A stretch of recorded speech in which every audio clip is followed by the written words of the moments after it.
Sport денсаулықтың бұлағы, өмірден чырағы. Урматтуу телекөрүүчүлөр, бүгүнкү биздин көрсөтүүбүздө Алай районунун Корул айылында жаз майрамдарына карата спорттун улуттук күрөш жана волейбол түрү боюнча спорттук иш-чарага сиздер менен биргеликте күбө болсок, андыктан экрандан алыстабаңыздар.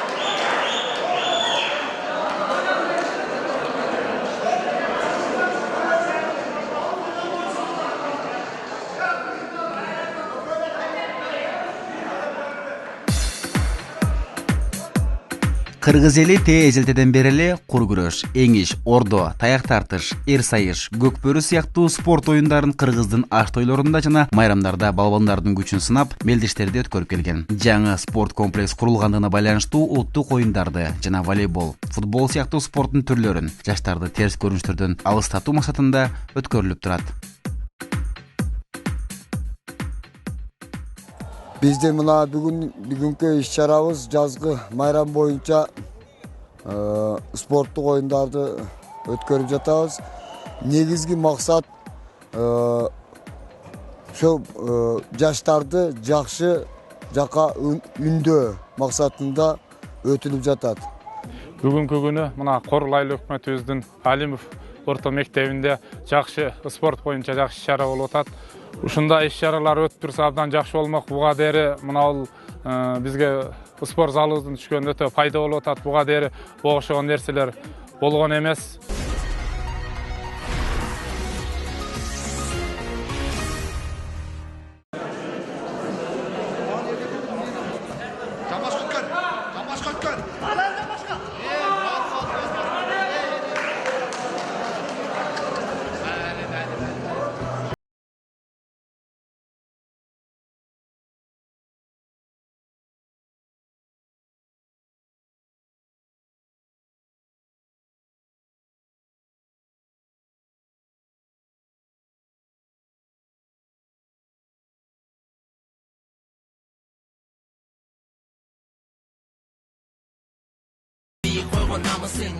Спорт өмүрдүн булагы демекчи, спорттук иш-чараларды өткөрүп турса, жаштардын терс көрүнүштөрдөн алыс болоору талашсыз. Ал эми бүгүнкүдөй спорт оюндарын өткөрүп турса жакшы болмок. Жаштардын да спортко болгон кызыгуусу жакшы. Биздин убакта бир аз эрежелери башкача болчу. Салмагына карабастан күчүнө ишенгени чыга берчү. Азыр спорт өзү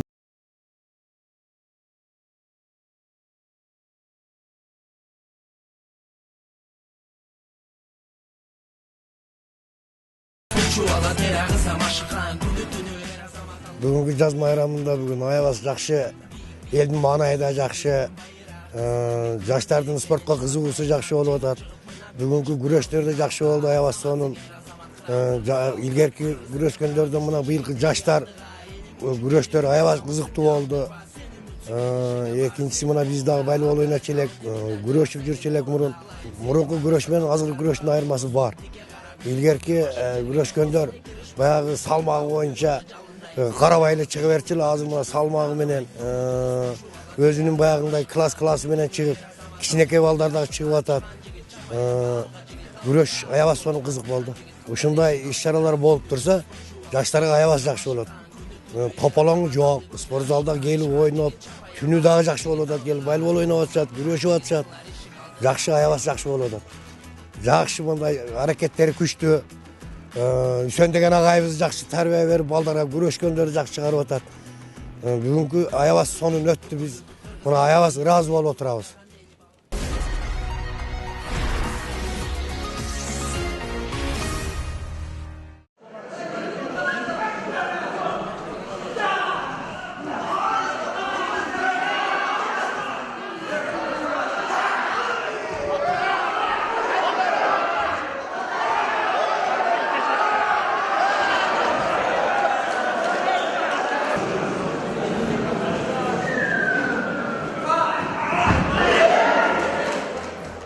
иш-чара сонун өттү. Бул жакта менин соперниктерим да күчтүү балдар экен, укаларыбыз жакшы. Ошолор менен жакшы мелдеш болду аябай сонун. Бул күнгө бир эле мен эмес, менден башка укаларыбыз, тең соперниктерибиз ошолор баары жакшы даярданып келиптир. Аябай сонун күрөштүк. Күрөш жакшы болду, өтө күчтүү болду.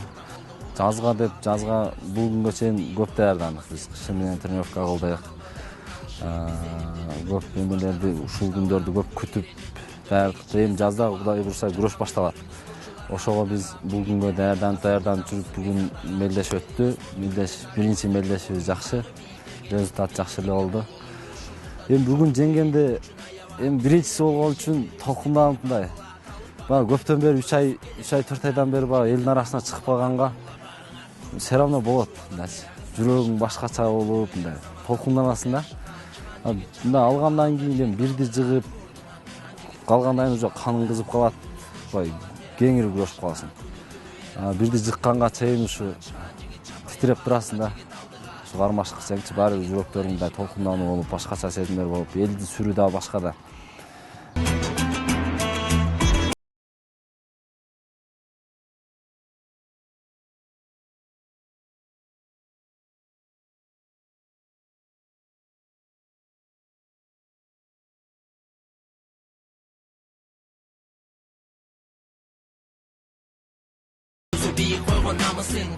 Спортчунун ийгиликке жетүүсүнө бир гана машыгуу менен гана чектелбейт. Моралдык жана материалдык жактан да колдоо керек. Жогорку деңгээлдеги мелдештерге барууга спортчу өзү даяр болгону менен чөнтөгүнүн кесепетинен бара албай калган учурлар көп эле кездешет. Эгерде колдоо көрсөткөндөр болсо, мыкты спортчулар көп. Спортчу ар дайыма машыгып турганы менен мелдештерге катышып турбаса, ал ийгилик жарата албайт. Ошондуктан мындай мелдештер өтүп турса, балбандар бирде жыгылып, бирде жыгып, көзү каныгып, жогорку деңгээлге чыгышына өлгө түзөрүн айтат Аваз Амалбек уулу.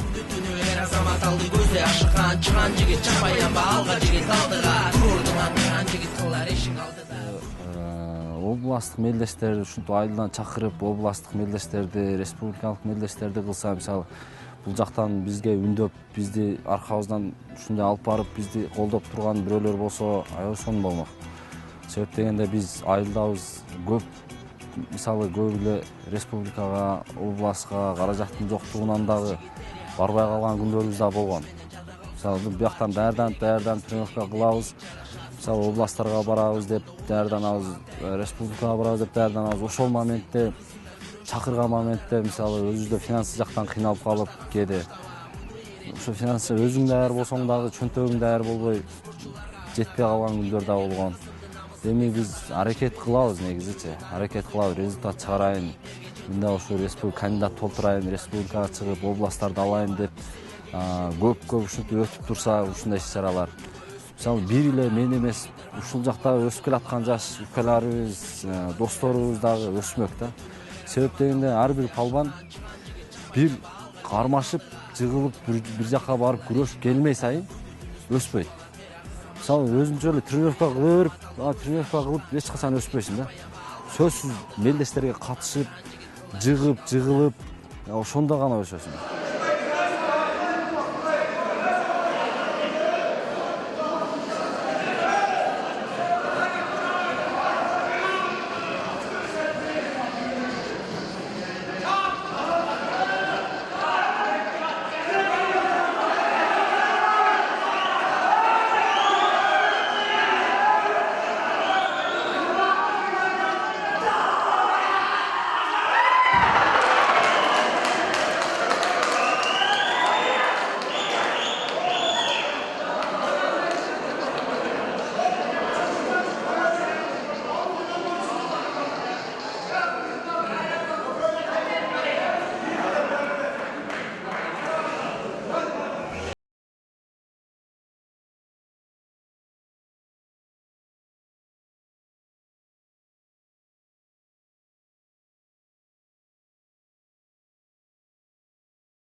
күрөш аябай таза өттү.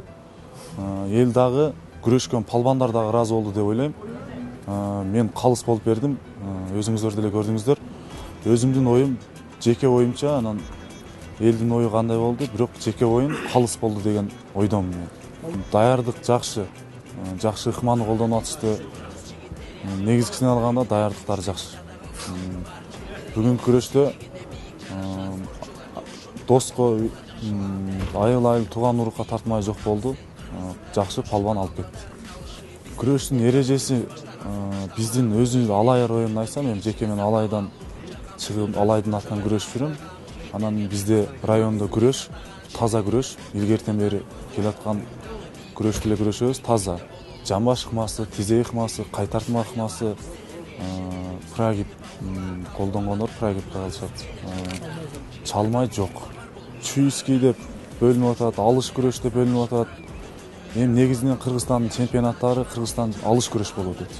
Азыр бардык окуучулар аралыктагы, университет аралыктагы алыш күрөш менен күрөшүп атат. Бул жерде эң күчтүү ыкмалар бар. Тизе ыкмасы, жамбаш, кайтартма ыкмалары. Ушул ыкмаларга колдонулат, тут үзүлүш керек, анан кайсы бир палбан жыгылыш керек да. Анан алыш күрөштүкү ошондой эле колду чыгарбайсың, бирок чаласың, баягыдай эле тизе, жамбашка аласың, бирок чаласың да, чалып күрөшө бересиң. Ошол эрежелер кошулган да. Эреже жакшы так эле сакталды. Бул жерде кыргыз күрөш таза күрөш болду. Чалган жок болду. Чалган палбандар эскертүү берилди, дагы чалса чыгарып берди. Оюндан чыгып кете алышты.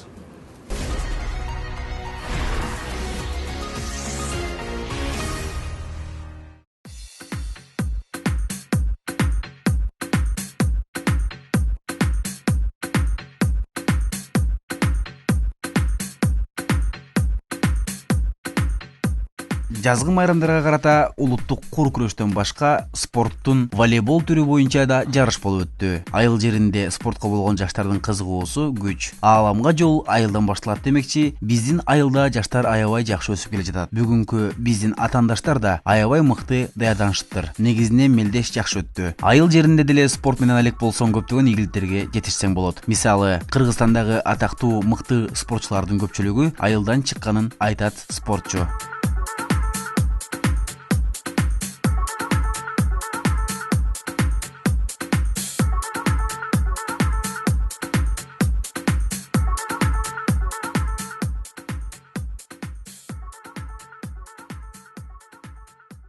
Иш-чара жакшы өтүп жатат. Ушу жаштардын спортко болгон кызыгуусу артып барат. Ушундай жаңы комплекстер түшүп, ушу бизде дагы спорт өнүгүп атат. Ушу волейболдон жаштар тренировка кылып, көптөгөн жакшы ийгиликтерге жетишип атат. Ушу райондо дагы алдыңкы месталарга чыгып атат. Ушинтип ар айылдарга ушундай комплекстер түшсө, ушу айылдагы спорттун деңгээли көтөрүлөт. Жаштардын волейболго болгон кызыгуусу аябагында жакшы. Бизге бир гана тренерлер жетишпей атат. Бизге жакшы тренерлер болсо, ошондо областтык, райондук деңгээлге көтөрүлгөнгө жетишебиз. Эми азыр ааламга жол айылдан башталат дегендей, тренировка болсо, мээнет кылыш керек. Бардык нерсеге мээнет кылсаң жетишесиң. Ошо мээнет кылсаң, бардык жака жетесиң. Ошо азыркы бүт таанымал спортсмендер бардыгы ошо айылдардан чыккандар. Көптөгөн спортсмендер айылдан чыгып, ошо республикалык, дүйнөлүк аренага чыгып атышат. Атаандаштар аябай күчтүү. Күндөн күнгө күчтөнүп кетип атат. Азыркы жаштар өсүп атат. Азыр да кичине биз ойнодук. Күчтүү, аябай жакшы өнүгүп атат.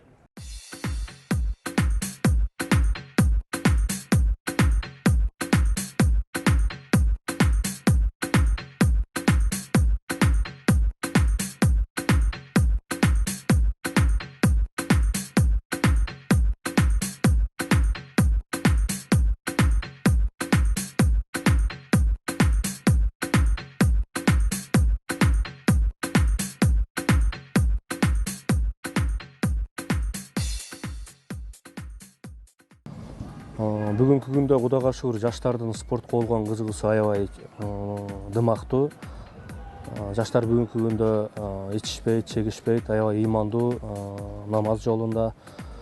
Ага дагы шыктандырып биз жаштарды кең жылга жаштар коомун түзүп, ошонун негизинде волейболный команда түздүк. Ага бой жагынан, келбет жагынан, физический жагынан топ келген балдарды тандап, спонсорлор аркылуу өзүбүз каржылап атабыз. Формалар бүгүнкү күндө 12 форманы, окшош форманы балдарга бергенбиз. Тренердин келип машыктыруусу да каралган, жумасына бир өкмөт аркылуу, мектеп жетекчилиги аркылуу жумасына бир жолу 4 саатка чейин 6-күнү ошол 1ден баштап 5ке чейин 4 сааттык тренировка болуп жатат. Кудай кааласа ушул темп менен кете турган болсок, бизди жаштар эл колдоп берген болсо, Кудай кааласа райондук деңгээлде, областтык деңгээлде, республикалык деңгээлге чейин чыгабыз деген үмүттөбүз. Спорт бул достук, спорт бул ден соолук, спорт бул сулуулук.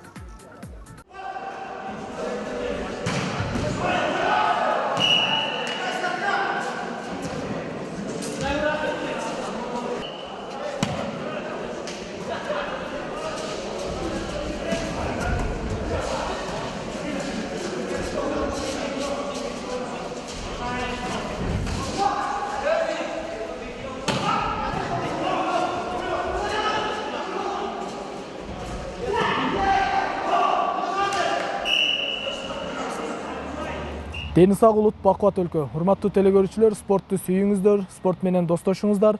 Бүгүнкү биздин көрсөтүүбүз ушуну менен соңуна чыкты. Кийинки көрсөтүүгө чейин жолугушканча саламатта калыңыздар.